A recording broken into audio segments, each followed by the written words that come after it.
जनार्दन का हाथ हिलाकर अभिवादन कर रहे हैं और साथ ही साथ पुष्प वर्षा करके जनता जनार्दन स्वागत कर रही है अपने प्रिय नेता का। ज़बरदस्त लोगों का उत्साह होता है जब प्रधानमंत्री नरेंद्र मोदी का रोड शो होता है। और सबसे बड़ी बात यह है कि लगातार दक्षिण के दौरे पर प्रधानमंत्री नरेंद्र मोदी रहे हैं। अगर देखें तो पिछले 100 दिनों में 7वीं बार तमिलनाडु पहुँचे हैं। दक्षिण पर विशेष फोकस है भाजपा का इस चुनावी संग्राम में। कर्नाटक को यूँ तो दक्षिण का द्वार माना जाता है, लेकिन इस सुदूर दक्षिणी राज्य तमिलनाडु में भाजपा का अपेक्षित प्रदर्शन नहीं रहा और भाजपा बेहतर प्रदर्शन करने के लिए हमेशा तत्पर रही है। इस राज्य में क्षेत्रीय दलों के साथ गठबंधन के साथ भाजपा चुनाव लड़ चुकी है, लेकिन इस बार भाजपा ने अपनी पूरी ताकत झोंक दी है तमिलनाडु की सियासी परिदृश्य को बदलने के लिए। सीधी तस्वीरें आप देख रहे हैं चेन्नई से, जहाँ पर बड़ी संख्या में प्रधानमंत्री नरेंद्र मोदी का अभिवादन करने के लिए लोगों का जनसैलाब उमड़ा है। सड़कों पर लोग दोनों तरफ कतारबद्ध होकर प्रधानमंत्री का अभिवादन कर रहे हैं, पुष्प वर्षा कर रहे हैं। और देखिए तो अलग अलग तरीके से, परंपरागत तरीके से प्रधानमंत्री नरेंद्र मोदी का स्वागत हो रहा है। कुछ लोग भारतीय जनता पार्टी के झंडे लेकर, तो कुछ लोग पौराणिक पात्रों के रूप में अपने को सज धज कर वहाँ पर पहुँचे हैं। तो ये विशेष आकर्षण देखने को मिलता है प्रधानमंत्री नरेंद्र मोदी के रोड शो में। छोटे छोटे बच्चों को लेकर माताएं बहनें पहुंचती हैं और एक अलहदा अंदाज, एक अलग विशिष्ट आकर्षण प्रधानमंत्री के व्यक्तित्व का लोगों को खींच लेके आता है। किसी भी राजनीतिक दल से संबद्ध हो लोग, लेकिन रोड शो की जब बात होती है तो बड़ी संख्या में जनता जनार्दन पहुंचती है अपने प्रिय नेता की एक झलक देखने के लिए। परंपरागत तरीके से स्वागत किया जा रहा है, पुष्प वर्षा करके स्वागत कर रही है जनता जनार्दन। मौजूदा वहाँ के लोग, हमारे संवाददाता ऋषि कुमार हमारे साथ जुड़े हैं। ऋषि, हम देख रहे हैं तस्वीरें, लोगों का उत्साह देख रहे हैं, प्रधानमंत्री का देख रहे हैं कि किस तरीके से अभिवादन कर रहे हैं जनता जनार्दन का अपने विशिष्ट अंदाज में। पुष्प वर्षा के साथ साथ क्या कुछ, कितना लंबा ये रोड शो और क्या कुछ रोड के अपने वो हैं, मतलब जो रूट होगा वो क्या कुछ है, और हम देख रहे हैं कि उत्साह खुद बयां करते हैं इन दृश्यों में। ऋषि,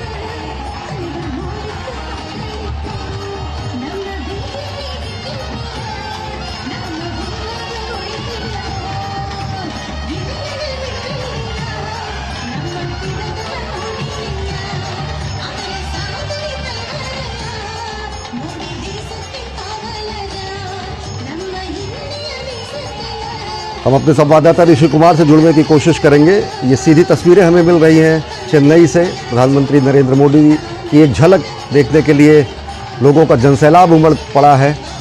और लगातार प्रधानमंत्री नरेंद्र मोदी तमिलनाडु के दौरे पर रहे हैं। इससे पहले अगर चाहे राम मंदिर की प्राण प्रतिष्ठा से जुड़े हुए कार्यक्रमों को अगर देखें तो अनेक मंदिरों में जाकर, दक्षिण के अनेक जगहों पर जाकर प्रधानमंत्री नरेंद्र मोदी ने पूजा अर्चना की थी। और पिछले 100 दिनों में अगर देखें तो 7वीं बार प्रधानमंत्री नरेंद्र मोदी पहुंचे हैं। ज़बरदस्त उत्साह लोगों में, जनता पुष्प वर्षा करके अपने प्रिय नेता का स्वागत कर रही है और प्रधानमंत्री नरेंद्र मोदी अभिवादन स्वीकार कर रहे हैं और साथ ही साथ जनता अभिनंदन कर रही तो अभिवादन का जवाब दे रहे हैं प्रधानमंत्री नरेंद्र मोदी जनता जनार्दन के सामने सिर झुकाकर। हमारे संवाददाता ऋषि कुमार हमारे साथ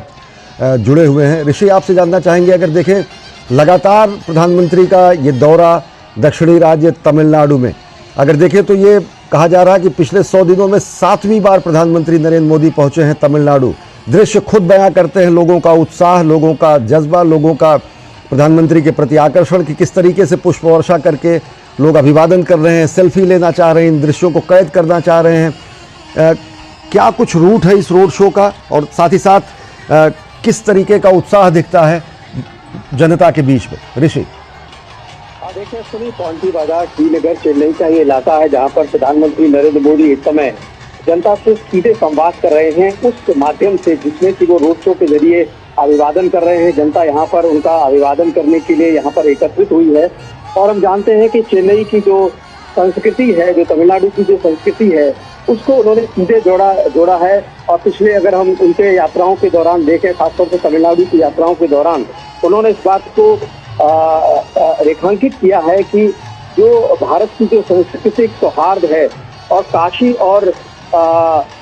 तमिल का जो संगम है, उसको यहाँ पर विस्तार करते हुए दिखाई दे रहे हैं प्रधानमंत्री नरेंद्र मोदी। और इस पूरे के पूरे रोड शो को अगर हम देखें तो यहाँ पर तमाम जो कलाकार हैं अपने गीत, संगीत और नृत्य के माध्यम से यहाँ पर उनके स्वागत में एकत्रित हुए हैं। हमने देखा है यहाँ पर स्वतः स्फूर्त ऐसे भी लोग थे कि जो यहाँ पर एकत्रित हुए और उनके अभिवादन के लिए, उनकी एक झलक पाने के लिए यहाँ पर मौजूद रहे। और इसमें हमने तमाम दिव्यांगजनों को भी देखा, वो यहाँ पर आए हुए हैं और प्रधानमंत्री की झलक पाने के लिए, उनका अभिवादन करने के लिए। और जो एक शैली है प्रधानमंत्री की कि रोड शो के माध्यम से वो सीधे संवाद करते हैं, अपनी जिसे कहते हैं बॉडी लैंग्वेज के माध्यम से वो लोगों से जुड़ते हैं। और जैसे कि हम देख पा रहे हैं कि पुष्प वर्षा के माध्यम से और तमाम जो लोग हैं उनमें एक असीम उत्साह दिखाई दे रहा है इस महीने में, जबकि प्रधानमंत्री जब भी जनता के साथ मुखातिब होते हैं तो एक दोनों के बीच में, प्रधानमंत्री और जनता के बीच में एक सामंजस्य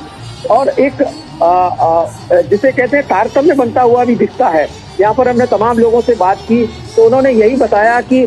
जो इस समय माहौल है और इस माहौल में वो प्रधानमंत्री को देखने के लिए और उनका उत्साहवर्धन करने के लिए यहाँ पर एकत्रित हुए। जी ऋषि, अगर देखें चुनावी मौसम चल रहा है, जिस तरीके से आपने जिक्र किया काशी तमिल संगमम का, सोमनाथ तमिल संगमम का, इन सब का आयोजन पिछले 2 वर्षों से हम देख रहे हैं, कई वर्षों से देख रहे हैं। राजनीतिक परिणाम या जनादेश, इससे इतर भी एक बात हम और यहाँ पर चर्चा करना चाहेंगे कि जो कहीं ना कहीं एक उत्तर और दक्षिण की संस्कृतियों में विलगाव की बात कही जाती थी। संस्कृति तो हमारी एक ही है, लेकिन उसको व्याख्यायित या परिभाषित करने की कोशिश की जाती थी कि 2 संस्कृतियां हैं। सच्चाई तो यह सनातन संस्कृति आद्योपांत हिमालय से लेकर धनुषकोटि तक है। तो किस तरीके से जो सामाजिक सामंजस्य या जिस तरीके से हमारी जो परंपराएं हैं, उत्तर दक्षिण की 2 परंपराओं में जो हल्की फुल्की खाई भी थी, जो चाहे वो वैचारिक हो, चाहे वो सामाजिक हो, चाहे वो परंपरागत हो, वो भी पटी है अगर आप देखें तो पिछले वर्षों में, पिछले दशक में। बिल्कुल, देखिए अगर हम इस बात को रेखांकित करें कि इस दौरान जो खासतौर से प्रधानमंत्री मोदी ने कोशिश की है और इसको हम सफल होते हुए भी देख रहे हैं कि जो जैसे कि आपने कहा कि एक कोशिश होती थी राजनीतिक स्तर पर, जबकि सांस्कृतिक और जो भारतीय स्तर पर इसको हमने कभी नहीं देखा है। अगर हमने देखा है कि भारत की सीमाओं पर अगर कोई नॉर्थ का है, अगर कोई पंजाबी है, सिख है, जट है, तो मराठी भी मैदान में रहा है। तो इस पूरे के पूरे माहौल को हमने हमेशा से देखा है, लेकिन सियासी रूप में अगर किसी ने इसको जोड़ने की कोशिश की है तो प्रधानमंत्री नरेंद्र मोदी ने कोशिश की है। और इस कोशिश में उन्होंने इस बात को जनता के सामने रखा कि हम सब एक हैं और हमारी जो सांस्कृतिक और जो राजनीतिक पहलू है अगर उसको भी देखें तो वो सब एक हैं। और इसी वजह से काशी समागम के माध्यम से जो उत्तर दक्षिण का जो मेल है उसको यहाँ पर कराया गया। एक और आपको मैं घटनाक्रम बताना चाहूँगा जिसमें कि जो तमिलनाडु का एक प्रतीक है सेंगोल, उस सेंगोल को तमिल संस्कृति के से लेकर उन्होंने पूरे जो संसद में जब उसको पहुंचाया तो वो एक ऐसा लम्हा था जिसमें हर तमिल ने इस बात को अपना गर्व महसूस किया कि उन सब चीज़ों को आज एक ऐसे माहौल में रखा जा रहा है जिसमें कोई भी अलग नहीं है, सब मिलजुल कर आगे बढ़ते हुए दिखाई देते हैं। और ये विकसित भारत के लिए जो संकल्पनाएं स्थापित की जा रही हैं, उन संकल्पनाओं में इस तरीके के जो कार्यक्रम होते हैं, जो घटनाक्रम होते हैं, वो बेहद महत्वपूर्ण होते हैं। और हम इन प्रतीकों के माध्यम से एक दूसरे के साथ जुड़ते हैं और यही जुड़ाव को स्थापित करने के लिए आज ये रोड शो दिखाई दे रहा है। जी राजनीतिक तौर से अगर देखें ऋषि, तो क्या कहेंगे कि कर्नाटक तो दक्षिण का द्वार कहा जाता था। कर्नाटक में बीजेपी लगातार सरकार बनाने में भी अलग अलग अंतराल में वो कामयाब भी रही, लेकिन तमिलनाडु में वो अपेक्षित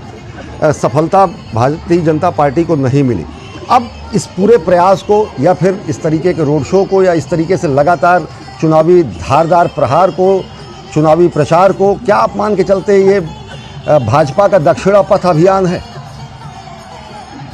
देखिए पुणे, जहाँ तक ये इस चुनाव को अगर हम देखें तो ये चुनाव इस मायने में भी जाना जाएगा कि किस तरीके से भारतीय जनता पार्टी ने एक ईमानदार प्रयास किया अपनी ताकत के दम पर चुनाव में उतरने का। अब तक हमने देखा है कि डीएमके और एआईडीएमके के साथ मिलकर ही जो राष्ट्रीय पार्टियां हैं वो यहाँ पर अपनी उपस्थिति को दर्ज कराने में जुटी रही हैं। पहले भी हमने देखा है कि भारतीय जनता पार्टी कभी डीएमके और कभी एआईडीएमके के साथ मिलकर उसने चुनाव लड़ाया, उनके चुनाव के बाद गठबंधन हुआ। लेकिन ये पहली बार है कि जब वो यहाँ की स्थानीय जो राजनीतिक दल हैं उनके साथ मिलकर उन्होंने एक मोर्चा बनाया है। और इस मोर्चे में 9 दलों की मदद से बीजेपी राज्य के जो तमाम समीकरण हैं उनको साधने की कोशिश कर रही है। और इसमें हम कह सकते हैं कि जो पीएम के है पट्टाली मक्कल कांची सबसे मजबूत साथी के रूप में उनके साथ है। और ऐसे ही तमाम जो घटक हैं जिनको की लेकर बीजेपी आगे बढ़ रही है। अब बीजेपी को अगर इस मायने में सफलता मिलती है, जो कि कोशिश कर रही है लगातार, और उन्होंने इन चुनावों के दौरान कोशिश यही है कि या तो अपने साथियों के साथ जहां वो जीतने की स्थिति में उनको मजबूत किया जाए, और अपने सिंबल पर भी तमाम साथियों को उन्होंने चुनाव में लड़ाया है। तो ये जो पुरजोर कोशिश है जो दक्षिण का रुख करके दक्षिण में अपनी फतह हासिल करने का, ये चुनाव इस मायने में जाना जाएगा कि किस हद तक प्रयास किए गए, और इन प्रयासों को रेखांकित करने के बाद जो सफलता मिलेगी उसके मायने में एक डाटा के रूप में भी ये रेखांकित हो सकता है कि जो चीजें पटक पर लाई गई थी उसमें कितनी सफलता हासिल हुई थी। जी ऋषि, आप हमारे साथ जुड़े रहे। हमारे सलाहकार संपादक विनोद मिश्र भी हमारे साथ जुड़ चुके हैं। विनोद जी, ये तस्वीरें हम देख रहे हैं, जबरदस्त उत्साह लोगों में, पुष्प वर्षा करके प्रधानमंत्री नरेंद्र मोदी का स्वागत। लोग एक सेल्फी लेने के लिए, इन क्षणों को कैद करने के लिए मोबाइल में अपने तत्पर दिख रहे हैं, उत्सुक दिख रहे हैं, आह्लादित दिख रहे हैं, और एक ज़बरदस्त उत्कंठा दिख रही है, चाहे वो वृद्ध हों, चाहे माताएं बहनें, बुजुर्ग, दिव्यांग। तस्वीरें बहुत कुछ कहती हैं। किन रूप में आप देखते हैं कि पिछले 100 दिनों में 7वीं बार प्रधानमंत्री की तमिलनाडु की यात्रा, कर्नाटक के बाद अब कहीं ना कहीं एक दक्षिणा पथ अभियान की तरह तमिलनाडु को भी फतह करने की कोशिश, राजनीतिक रूप से इन दृश्यों को किस तरीके से परिभाषित करेंगे विनोद मिश्र?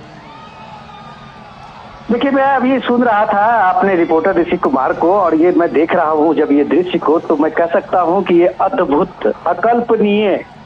कि ये अब तक जो डिस्कोर्स था कम से कम उत्तर और दक्षिण को लेके, आज वो मुझे लगता है कि जो संपूर्ण भारत की बात जब आप कहते थे, अभी आपने अपनी चर्चा में कही है, तो मुझे लगता है कि सारी खाई जो है वो पट्टी नजर आई है कि ये जितने उत्साह आप लोगों में देख रहे हैं और जिस तरह की उमंग है और पीएम को के अभिवादन ले रहे हैं सबका, तो आपको ये बात मानना पड़ेगा कि जब पीएम मोदी कहते हैं अब की बार 400 पार, तो ये 400 पार का ये सबसे प्रतिध्वनि जो है वो इस लोगों के उत्साह से और इनके उमंगों से दिखाई देती है। सबसे इम्पोर्टेंट चीज ये है कि जो ऋषि कुमार अभी बता रहे थे कि इस दौर में जो नैरेटिव्स थे वो नैरेटिव्स कैसे ध्वस्त हुए हैं। नैरेटिव्स ध्वस्त हुए, ये एक दिन का नहीं है, ये एक दिन का अश्विनी एक दिन में पूरा नहीं होता है। इस रोड शो में जो आप नजारा देख रहे हैं और जो प्रफुल्लित जो समाज है, वो सारे जगह के लोग किस तरह से लाइन में खड़े हैं चन्ने जैसा, इतने व्यस्तम इलाके में आप कह सकते हैं कि इतने लोगों में इतनी फुर्सत नहीं है कि लोग एक प्राइम मिनिस्टर को देखने के लिए यहाँ पे लंबे इंतजार करते और अपनी बारी का इंतजार करते प्राइम मिनिस्टर को हाथ हिलाते हुए दिखे। लेकिन ये जो खाई पटी है, इसके पीछे काशी तमिल समागम की बहुत ही महत्वपूर्ण भूमिका रही है। ये जो खाई पटी है वो पार्लियामेंट में इतने वर्षों के बाद तमिल संस्कृति का जो ध्वजवाहक सिंबल है उसकी स्थापना है। ये खाई जो पटी है वो यूनाइटेड नेशन में जब प्राइम मिनिस्टर कहते थे कि दुनिया की कोई भी अगर प्राचीन भाषा है तो ये हमारी तमिल भाषा है। ये तमिल संगम का जो एक पुराना हमारा इतिहास रहा है, भारत की पुरानी परंपरा और संस्कृति रही है, उसको पुनर्स्थापित किया है। तो ये लोगों में, ये जो लोगों को बताया जाता था, लोगों को जो समझाया जाता था द्रविड़ के उस आंदोलन के बाद और उस नैरेटिव के बाद, वो लोगों को यथार्थ पता चला है जिस बात को पीएम ने करके दिखाया है। पीएम ने करके दिखाया है कि उत्तर से दक्षिण तक भारत एक है, भारत की सार्वभौमिकता एक है, भारत की संस्कृति एक है, तो उसकी आप प्रतिध्वनि देख रहे थे। दूसरी बात जो ऋषि कुमार कह रहे थे, जो 9 पार्टियों का, वो कितना चेंज आने वाला है, शायद 4 जून के बाद लोगों को पता चलेगा कि ये सच में चौंकाने वाला है, जिसको पीएम अपने एड्रेस में बार बार नवरत्ना की बात करते थे। ये नवरत्ना, आपको मैं यकीन दिलाता हूं अश्विनी कि ये यूपी का इफेक्ट लाने वाला है। अपने अपने क्षेत्र के जो समूह हैं वो अपने अपने लीडर, अपने अपने इलाके में वो महत्वपूर्ण लीडर है, उनकी अपनी एक भूमिका है। बीजेपी ने पहली बार उन सारे लोगों के साथ में, सारे टीम के साथ में एक अलायंस किया है और एक पावरफुल फोर्स बना है। कन्याकुमारी से लेके और चेन्नई से लेके और सारी जगह पे आप देखिए कि बीजेपी के जितने कैंडिडेट खड़े हैं उनके साथ में वो सारे फोर्स भी लगे हुए हैं। दूसरा जो सबसे इम्पोर्टेंट है, जो पीएम के साथ आप अन्नामलाई देखते हैं कि पीएम ने अपने कार्यकर्ता पे, अपने कैडर पे, अपने अध्यक्ष पे कितना भरोसा किया है कि जिस दिन एआईएडीएमके ने शिकायत की थी कि आपका बीजेपी के साथ हम अलायंस तोड़ लेंगे जब तक कि आप अन्नामलाई को नहीं हटाते हैं, और प्राइम मिनिस्टर मोदी और बीजेपी ने उस दिन नहीं माना और अपने अन्नामलाई को स्थापित किया। तो आज देखिए कि अन्नामलाई इन सारे एआईएडीएमके डीएमके के अगेंस्ट में एक ध्रुव बन गए हैं, एक सेंटर बन गए हैं। लोगों में एक यकीन दिलाया है जमीनी स्तर पे काम करके कि ईमानदारी से काम करके हम कर्नाटक, हम तमिलनाडु में एक नई दिशा ले जा सकते हैं राजनीति में, और इसको ये साबित किया है। तो पीएम मोदी के साथ जो अन्नामलाई साथ साथ खड़े हैं, तो ये उनकी भी भूमिका, वही आप कह सकते हैं कि एक नेतृत्व की भी भूमिका है, तो कार्यकर्ताओं की भी भूमिका है जो तमिलनाडु में इतने वर्षों से जगन, आप कह सकते हैं कि लगातार मेहनत करके पिछले 2 साल से वो डोर टू डोर पहुंच रहे हैं, और ये भीड़ आज उनके उस मेहनत का एक प्रतिफल दिखाई देता है। सुनील, निश्चित तौर से हमारे साथ हमारे संवाददाता ऋषि कुमार भी जुड़े हुए हैं। ऋषि, आपसे जानना चाहेंगे, जिस तरीके से विनोद जी ने कहा कि एक लगातार सतत प्रयास पूरा का पूरा भाजपा का रहा लगातार इस दक्षिणी राज्य में, हम जो तस्वीरें देख रहे हैं वो निश्चित तौर से सभी राजनीतिक दलों के लिए विशिष्ट इस मायने में भी होंगी कि किस तरीके से राजनीतिक रूप से अनुर्वर धरती पर भी एक सतत मेहनत करने के बाद आज भाजपा एक अपनी जबरदस्त जनसमर्थन की फसल दिखा रही है पूरी दुनिया को, पूरे देश को, दूसरे राजनीतिक दलों को। ऋषि, आपसे जानना चाहेंगे कि अब अगर आप देखें तो किस रूप में इस चुनाव को देखते हैं? आपने कहा कि बेहद अहम होगा ये चुनाव, सामाजिक सांस्कृतिक दृष्टिकोण से तो विनोद जी ने इसे व्याख्यायित किया ही, राजनीतिक रूप से इसके बड़े प्रतिध्वनि सुनाई देंगे जो भी आएंगे, क्योंकि ये चुनाव ऐसे समय में हो रहा है जब एआईएडीएमके से भाजपा का गठबंधन नहीं है। ये चुनाव ऐसे समय में हो रहा है जब राजनीतिक शून्य के रूप में एआईएडीएमके का करिश्माई व्यक्तित्व और नेतृत्व जयललिता का तमिलनाडु की राजनीति में नहीं है। ऐसे समय में हो रहा है जब दोनों राजनीतिक दलों का जो कि एक स्वाभाविक इलाई के रूप में माने जाते थे एआईएडीएमके और बीजेपी, वो साथ साथ नहीं है। लेकिन तमिल मानिला कांग्रेस और पीएमके जैसे राजनीतिक दल हैं, किस रूप में देखते हैं जो वैक्यूम या फिर जो राजनीतिक कमी या फिर राजनीतिक रिप्लेसमेंट की बात आती है, चाहे वो कांग्रेस विरोधी मतों का हो, चाहे वो एआईएडीएमके के राजनीतिक रस्साकशी से उपजे मतों का हो, या फिर डीएमके विरोधी मतों का हो, उस पर कहीं ना कहीं भाजपा की नजर है। ऋषि, देखिए सुनिए, अगर हम तमिलनाडु की सियासत को देखें तो तकरीबन 57 साल से हमने देखा है कि जो राष्ट्रीय पार्टियां हैं वो यहाँ की राजनीति में या तो एआईएडीएमके या डीएमके के साथ ही सफल आगे बढ़ पाई है। इसीलिए मैं कह रहा हूँ कि ये चुनाव इस मायने में बेहद महत्वपूर्ण है कि राष्ट्रीय पार्टी के तौर पर ही नहीं, भारतीय जनता पार्टी जब प्रधानमंत्री नरेंद्र मोदी के नेतृत्व में जब ये तीसरी बार चुनावी मैदान में उतर रही है तो उन्हें पूरा कॉन्फिडेंस है कि अब हम कर्नाटक से आगे बढ़ेंगे। और कर्नाटक से जब आगे बढ़ने का संकल्प लिया गया था तो उसके लिए पूरी रणनीति बनाई गई, और उस रणनीति में उन्होंने ये पाया कि जो एआईएडीएमके का इस समय जो स्थिति है, हमने देखा था कि अन्ना और अम्मा के आसपास पूरी राजनीति तमिलनाडु की रहती थी। आज एक तरफ से शून्यता दिखाई दे रही है, वहाँ बिखराव भी है, नेतृत्व की कमी है, एक बड़ा वोट बैंक है जो कि इस समय चाहता है कि उसकी बात सुनी जाए, क्योंकि यहाँ पर हमने देखा है कि डीएमके के विरोध में अब वो उस तरीके का तीखा विरोध कहीं नहीं दिखाई देता। अगर वो दिख रहा है तो भारतीय जनता पार्टी उसको सीधे काउंटर करना चाहती है और उन लोगों की आकांक्षाओं और उपेक्षाओं को समाहित करके एक नेतृत्व देना चाहती है। इसी तरीके से हमने देखा कि विनोद मिश्र जी कह रहे थे कि निश्चित तौर से भारतीय जनता पार्टी ने जो अपने कार्यकर्ता में भरोसा दिखाया और अपने पार्टी के प्रदेश अध्यक्ष के नेतृत्व में एक तरफा फैसला लेते हुए कहा कि हमें अब किसी की जरूरत नहीं है, बल्कि हम उन लोगों के साथ जाएंगे जो हमारे नेचुरल अलाइज हो सकते हैं और जिनको हमें जरूरत है और जिन्हें हमारी जरूरत है। और ये एक नेचुरल अलाइज के तौर पर जो नवरत्नों के माध्यम से भारतीय जनता पार्टी आगे बढ़ रही है, हम कह सकते हैं कि आज आईएनडीआईए का जो अलायंस है कहीं पर बिखरा है, कहीं पर जुड़ा है, कहीं मिल रहे हैं, कहीं बिखर रहे हैं, कहीं पर साथ में है, कहीं पर विरोध में है। लेकिन भारतीय जनता पार्टी ने इतनी प्रचंड सफलता के बाद, चाहे वो उत्तर प्रदेश हो या फिर तमिलनाडु हो, कहीं पर भी इस बात की कोई गुंजाइश नहीं छोड़ी है कि जो उनके नेचुरल अलाइज हो सकते हैं, जो उनके साथी हो सकते हैं, जो उनकी विचारधारा से जुड़ सकते हैं, उनको कहीं भी जोड़ने में कोई कसर छोड़ी गई हो। हम उत्तर प्रदेश का जिक्र कर सकते हैं कि वहां पर उन्होंने छोटे छोटे एलाइज को तमाम सम्मान दिया और ऐसे ऐसे लोगों को तमाम जो भागीदारी दी है। सत्ता में भागीदारी का सबसे बड़ी जो संकल्पना है भारतीय जनता पार्टी ने स्थापित की है, आज उसकी सफलता का ही ये कारण ही बन रहा है। चाहे वो सामाजिक रूप से सत्ता की भागीदारी प्रदान की गई हो, राजनीतिक रूप से सत्ता की भागीदारी प्रदान की गई हो, भारतीय जनता पार्टी ने अपने सामंजस्य में उन लोगों को समाहित किया है जो उनकी विचारधारा, उनके नेतृत्व और देश के विकास और विकसित भारत की संकल्पना को आगे बढ़ाने में कारगर साबित हो सकते हैं। इसी वजह से ये मैं कह रहा हूँ कि चुनाव बेहद महत्वपूर्ण होगा और डिसाइडिंग फैक्टर बन सकता है आने वाले समय में, जिसको कि इन प्रयासों के तौर पर, प्रधानमंत्री के प्रयासों के तौर पर हम देख सकते हैं 100 दिनों के अंदर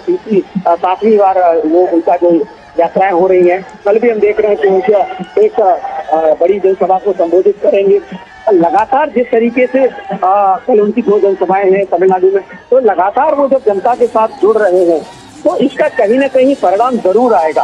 और इन परिणामों को जब हम कहते हैं कि हर एक इनपुट का आउटपुट होता है, प्रधानमंत्री नरेंद्र मोदी की यही खासियत है कि वो अपनी कहते हैं ना मेहनत की पराकाष्ठाओं को आगे बढ़ा देते हैं। कई बार हमें देखना पड़ता है कि भारतीय राजनीति में जो नेता हैं मेहनत करते हुए दिखाई नहीं देते हैं। अगर उन्हें किसी से सीखना है तो प्रधानमंत्री नरेंद्र मोदी से सीखें कि किस तरीके से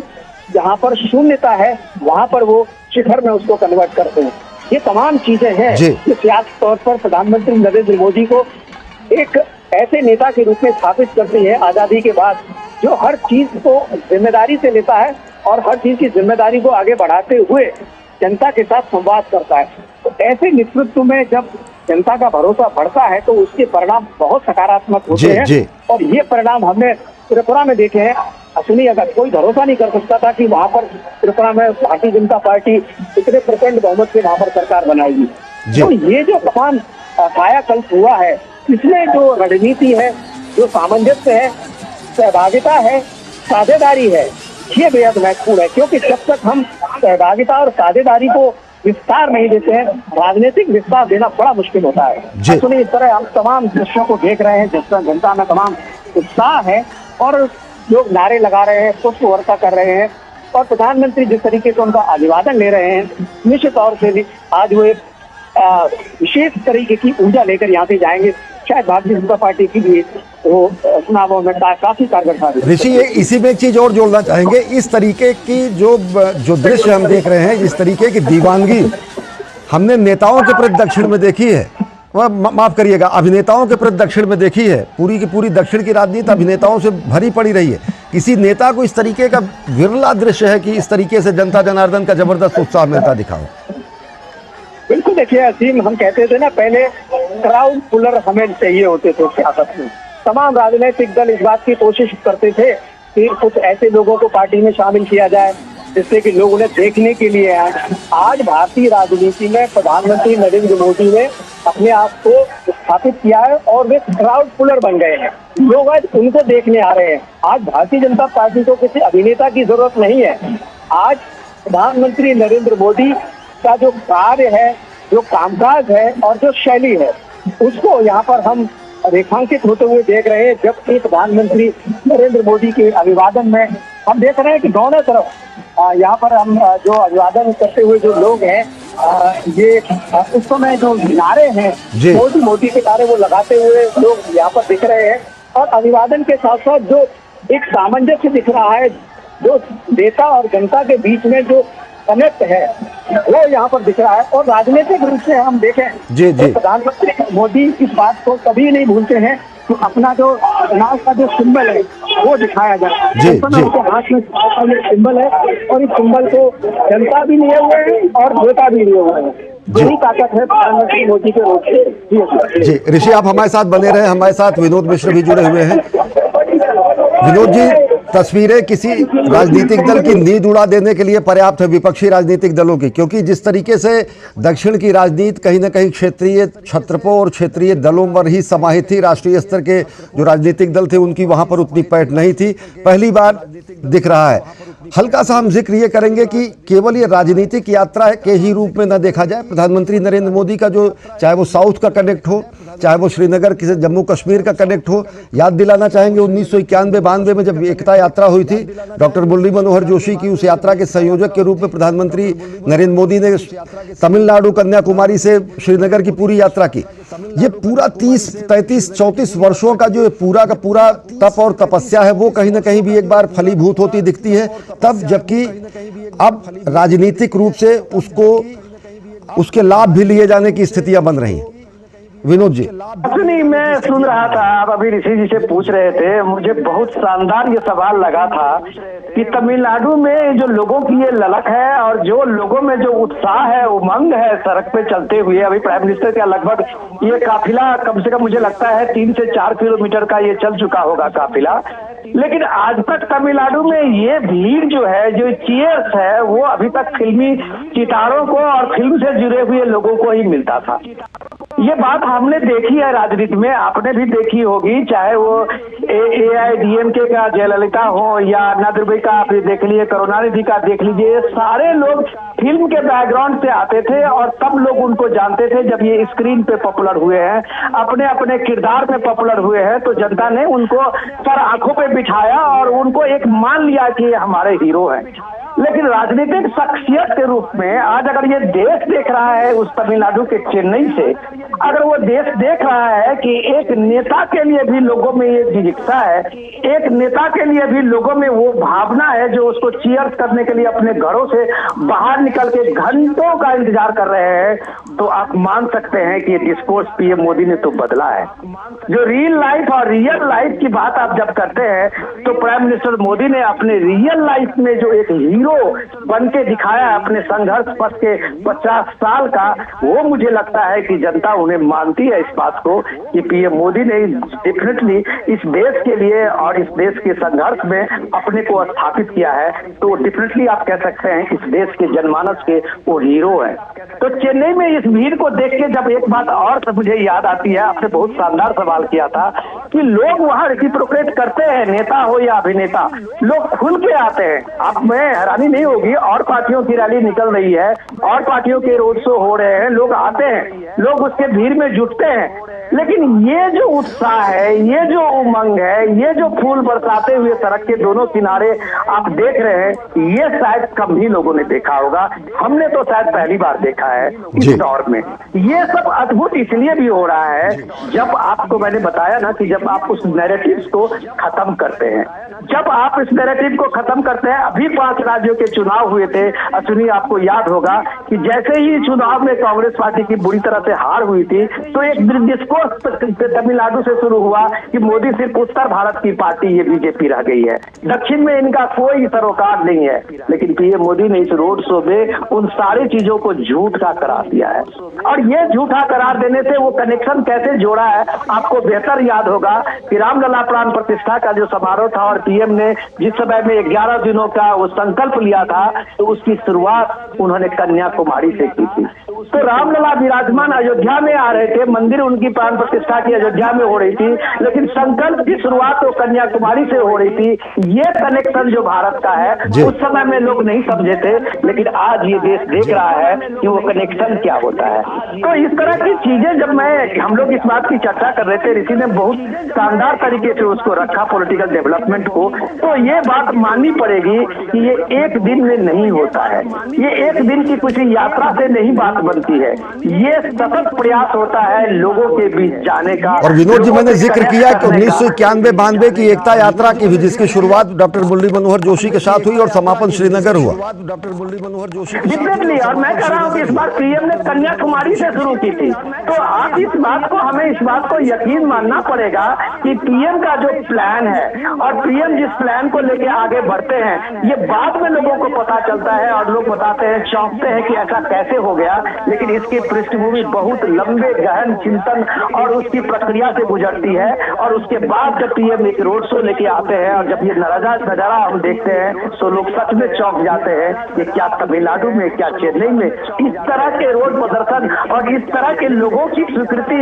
ये शायद हम कह सकते हैं कि ये अब इससे पहले कभी हुआ और शायद होगा कि होगा नहीं होगा ये बता तो नहीं, लेकिन लोगों ने ये बात बता दिया कि मोदी है तो मुमकिन है। जी विनोद जी, आप हमारे साथ जुड़े रहे। ऋषि कुमार जी हमारे साथ हैं। ऋषि, आप लंबे समय से तमिलनाडु में हैं, बहुत करीबी आप राजनीतिक विश्लेषण सभी राज्यों के अंदर, इससे पहले के कई चुनावों को भी आप दक्षिणी राज्यों में आपने कवर किया है। इससे पहले के कई चुनावों को भी आप राजनीतिक पंडित या फिर भाजपा की अपनी उम्मीद वो ये कह रही है कि कर्नाटक जैसा ही नया इतिहास, कर्नाटक जैसा ही एक गढ़ कहीं तब्दील हो सकता है तमिलनाडु भाजपा के लिए। किस रूप में जमीनी हकीकत वहां पर दिखती है?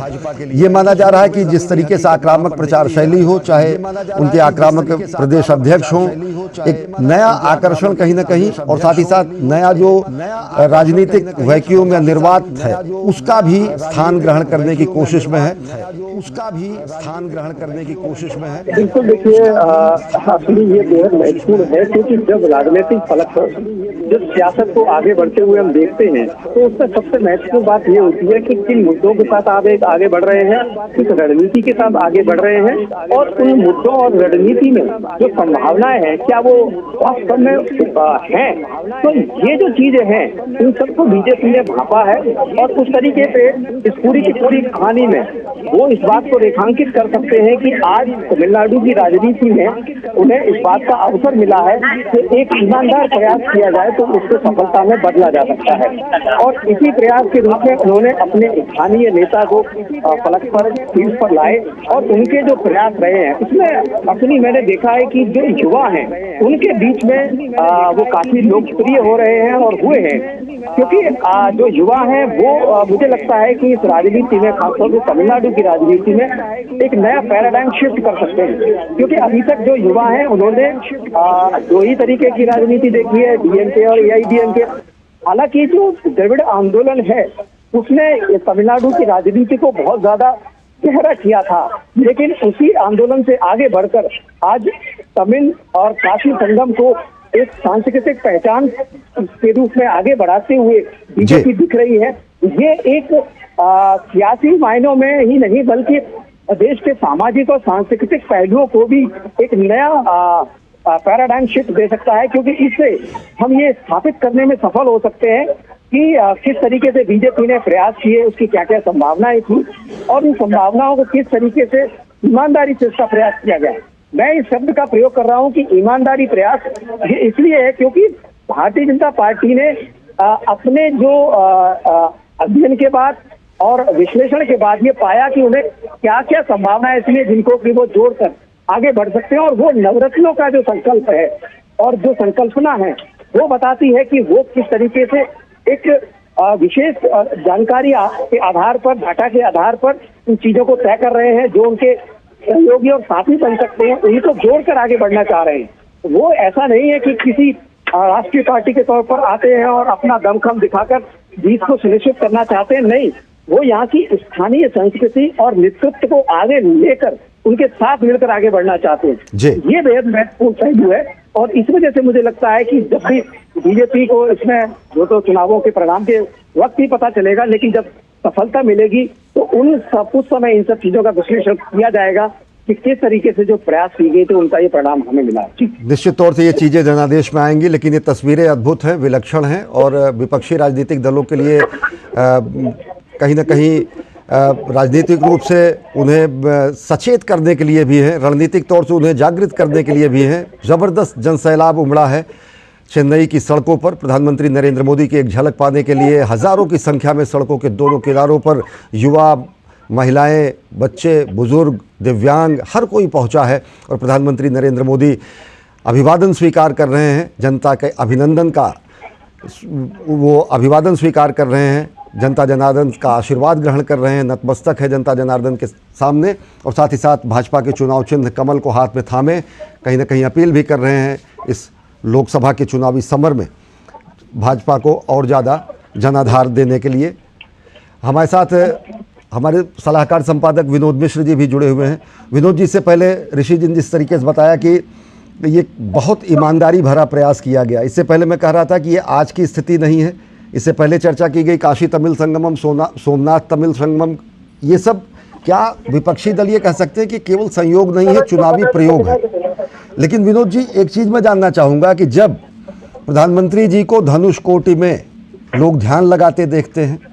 जब सागर में अवगाहन और स्नान करते हुए देखते हैं, अग्नि तीर्थम में जब स्नान करते हुए देखते हैं, तो एक जो सांस्कृतिक विभ्रम की स्थिति थी, चाहे वो उत्तर की हो, दक्षिण की हो, या फिर क्षुद्र राजनीतिक हितों में एक दूसरे को बांटने की थी,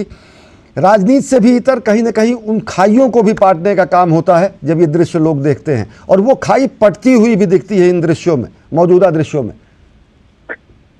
नहीं, अभी ऋषि जी बात कर रहे थे, आप लोगों ने बहुत बढ़िया इसको संवाद में लाया था, और इस चर्चा में जो ईमानदार कोशिश वो कह रहे थे, तो मैं डेफिनेटली इस पे मैं थोड़ा सा, मुझे आप दीजिएगा 2 मिनट टाइम, कि ये इम्पोर्टेंट ये चीज है कि ईमानदार कोशिश, और ईमानदार कोशिश की बात आप जब करते हैं तो हमें कम से कम इस बात का सवाल आज हम पूछ सकते हैं अपने कांग्रेस पार्टी के लोगों से कि 50 साल हो गए कांग्रेस को दक्षिण से विदा हुए, खास करके तमिलनाडु से विदा हुए, और 50 साल से कांग्रेस अपनी उस पार्टी को अपनी वहां पे एक बेस नहीं बना पाई, वहां एक आधार मजबूत नहीं कर पाई। कांग्रेस उस जबीर आंदोलन के साथ में कभी एआईडीएमके और कभी डीएमके के साथ में किसी तरह से अपना वो खाना पूरी पूरा करते रहे, लेकिन कांग्रेस नेतृत्व कभी ये नहीं सोचा कि एक राष्ट्रीय पार्टी के रूप में उनकी एक जिम्मेदारी है कि कर्नाटक की तरह तमिलनाडु में भी जाएं और लोगों के बीच में काम करें, लोगों के बीच में संवाद करें। इसलिए वो पार्टी सिर्फ, अगर राहुल गांधी भारत जोड़ो न्याय यात्रा करके या भारत जोड़ो यात्रा करके तमिलनाडु पहुंचते हैं तो इसको टोकेनिज्म कहा जाता है। लेकिन जब यही भारतीय जनता पार्टी ने ये ठान लिया कि एक राष्ट्रीय पार्टी के रूप में तमिलनाडु में भारत के एक अभिन्न जो वो हिस्सा है, भारत के एक सांस्कृतिक गौरव का जो शीर्ष रहा है तमिल समागम और तमिल के लिटरेचर, उसके बीच में पहुंचे, तो आज ये कामयाबी के रूप में आप देखते हैं। ये एक दिन का प्रयास नहीं है, इसके पीछे हजारों कार्यकर्ता, अन्नामलई जैसा निष्ठावान कार्यकर्ता, पार्टी नेतृत्व और पीएम मोदी जैसा साथ निभाने वाला वो नेतृत्व, और उस बात को करके दिखाया है कि आप जब लोगों के बीच में जाएंगे, लोगों की बात सुनेंगे, तो ये सारे नैरेटिव जो उत्तर दक्षिण की थी वो चीजें खत्म होती है, एक राष्ट्रीय पार्टी की भी भूमिका बनती है। आज तमिलनाडु में बीजेपी ने 19 कैंडिडेट दिया है। ये समझने की चीज है कि 19 कैंडिडेट देके अपने नवरत्ना के साथ में वो पार्टी मजबूती के साथ डीएमके को चैलेंज करने के लिए खड़ी है। जो डीएमके, आप सोच लीजिए, जिनका राजनीतिक पूरा अस्तित्व सनातन विरोध का रहा है।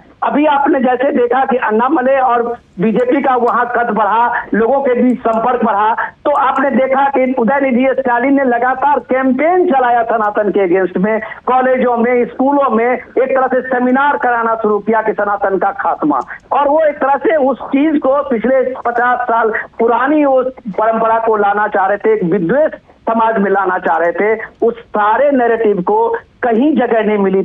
ये तमिलनाडु बदला है, ये तमिलनाडु बदला है कि तमिल समागम के में जब आप काशी की बात करते थे, जब ट्रेनों में लोगों की वो भीड़ देखते थे तमिलनाडु से आते हुए, और उनका जो गान देखते थे, आपने भी कई बार दिखाया है, तो सचमुच में भारत के लिए गौरव का वो क्षण था। तो ये गौरव का क्षण जुटाने में, ये बनाने में, ये जो एक भाव है उसको वहां के लोगों में पैदा करने के लिए समय जरूर इसका लगा है, लेकिन इसका जो रिजल्ट है वो आज हम लोग देख रहे हैं, स्क्रीन पे देख रहे हैं। जो पीएम मोदी के साथ उस काफिले में चलते हुए हजारों हजार लोगों की वो भीड़ को जब हम देखते हैं तो आप सच में यकीन मानते हैं इस चीज को कि आप लोगों में जाएंगे और सच्चे मन और निष्ठा से मेहनत करेंगे तो चीजें बदलती है, और इसको आज बीजेपी ने बदल कर दिखाया है। ये कामयाबी तो आपको देनी होगी। जी,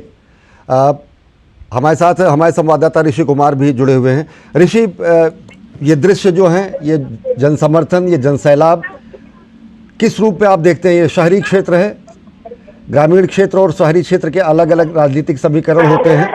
लेकिन ये दृश्य जरूर कहीं ना कहीं ये बताते हैं कि तमिलनाडु जो कि दक्षिण का प्रमुख राज्य है, वहाँ पर भाजपा ने एक सतत प्रयास के बाद अपनी राजनीतिक ज़मीन में एक अच्छा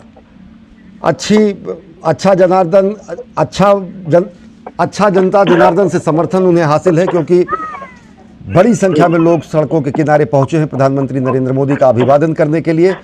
हमारे दो संवाददाता ऋषि कुमार और विनोद मिश्रा हमारे साथ जुड़े हुए थे, हम उनको शुक्रिया कहेंगे और निश्चित तौर से हम ये कहेंगे कि ये तस्वीरें कहीं ना कहीं भाजपा को आह्लादित करने के लिए पर्याप्त हैं, क्योंकि बड़ी संख्या में, हज़ारों की संख्या में जनता जनार्दन पहुंची है प्रधानमंत्री नरेंद्र मोदी का अभिवादन करने के लिए। और उसी तरीके से प्रधानमंत्री नरेंद्र मोदी भाजपा का चुनाव चिन्ह हाथ में लिए हुए लोगों के सामने नतमस्तक होकर चुनावी संदेश भी दे रहे हैं, साथ ही साथ